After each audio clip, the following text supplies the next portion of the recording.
আসসালামু আলাইকুম। যেখান থেকে কৃষি এবং বাংলার প্রকৃতি বিষয়ক ইউটিউব চ্যানেল বনরূপা বাংলার সাথে যুক্ত হয়েছেন সকলকে আন্তরিক শুভেচ্ছা এবং অভিনন্দন।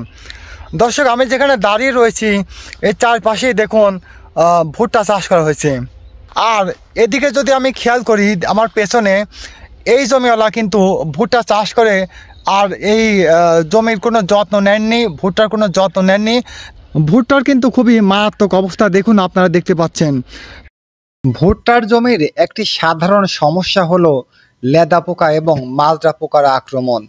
সাধারণত ভুট্টা রোপণের 25 থেকে 30 দিন পর হতেই এর আক্রমণ শুরু হয়। ভুট্টা গাছের মাথায় ফুল আসার পূর্ব পর্যন্ত এটির আক্রমণ দেখা যায়। ফুল আসার পর আর এটি দেখা যায় না। কোনো জমিতে এই লেদা পোকা এবং মাজরা পোকার আক্রমণ হলে এরা গাছের ডগা এবং কচি পাতা খেয়ে ফেলে। এতে ফসলের মারাত্মক ক্ষতি হয়, ব্যাপক হারে ফলন কমিয়ে দেয়, আশা অনুরূপ লাভবান হওয়া যায় না। তাই এর লক্ষণ দেখা মাত্রই দ্রুত ব্যবস্থা নেওয়া উচিত।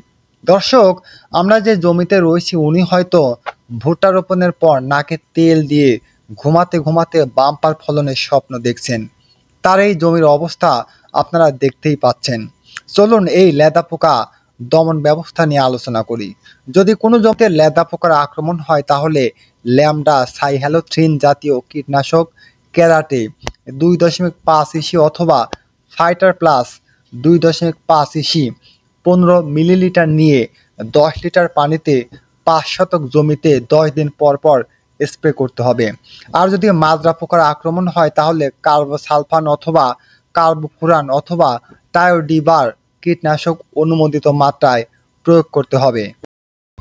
অবশ্যই নিয়মিত জমি পর্যবেক্ষণ করতে হবে। আল্লাহ হাফেজ।